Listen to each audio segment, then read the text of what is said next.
Welcome back sa ating mga balitang basketball.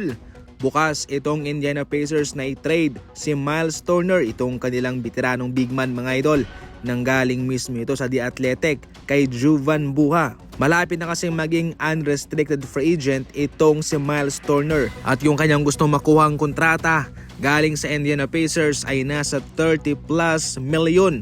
At ayon sa intelligence ni Jovan Buha mga idol, sa kanyang mga sources sa Indiana Pacers, itong Indiana ay walang balak na bigyan siya ng ganyang kalaking kontrata. Ayon pa kay Jovan Buha, nagdadalawang isip daw itong Pacers na bigyan siya ng ganyang kalaking kontrata dahil mukhang hindi raw ito bagay sa kanyang naibibigay naman na impact sa kanilang kupunan. Isa ito sa mga kaso na magkakaroon sila ng negosasyon, pero kung sakaling hindi sila magkakasundo, ang kakalabasan dito mga idol ay aalis na lamang ang isang manlalaro. At ayon pa mismo kay Jovan Buha, mukhang doon na nga raw ito papunta.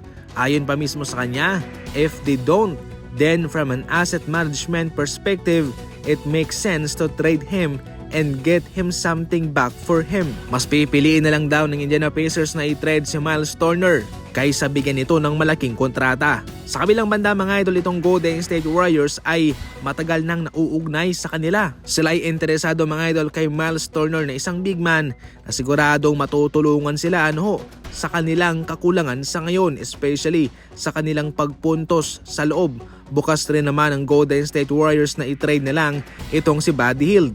Malaki ang posibilidad na mangyayari ito mga idol na kanilang papakawalan itong si Buddy Hield. Unang-una, kanilang pinakawalan nga si DeAnthony Melton. Kaya sa ngayon mga idol, bilang na lang ang araw nitong si Buddy Hield, pwede nga siyang isama ng Warriors sa isang trade package sa sino mang manlalarong kanilang gugustuing makuha. Mayroong legitimate na rason ng Golden State Warriors na i-trade itong si Buddy Hield. Bumagsak yung kanyang puntos na naibibigay, yung kanyang ina-average, especially yung kanyang shooting mga idol.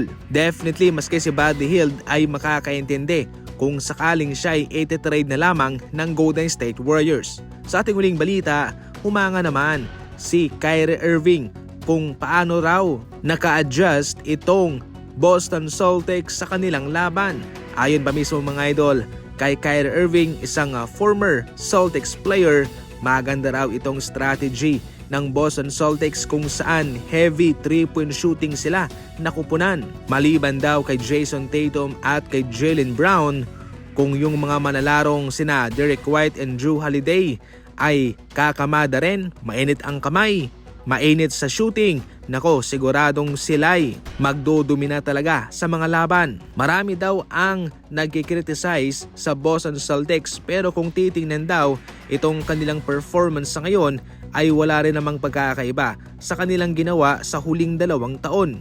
Definitely magaling na coach ang kanilang coach mga idol, at siguradong iyon rin ay nakaepekto sa kanilang performance mapahanggang sa ngayon. Yan lang muna sa ngayon ang ating mga balitang basketball. Maraming salamat po sa panonood.